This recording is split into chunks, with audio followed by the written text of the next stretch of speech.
Need to clear Safari cache on iPad? In 1 minute I'll walk you through it. First, unlock your iPad and tap the Settings app to open it. Scroll down the left column and tap Safari to open Safari settings. Near the top, tap Clear History and Website Data to remove browsing data. A confirmation appears. Tap Clear to remove history, cookies, and cache. If you prefer more control, scroll down and tap Advanced at the bottom. Tap Website Data to view sites storing cache and cookies.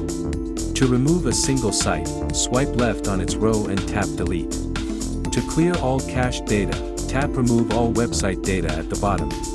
Confirm by tapping Remove Now to clear every site's cache and cookies. That clears Safari's cache and can help improve browsing speed and privacy. All done.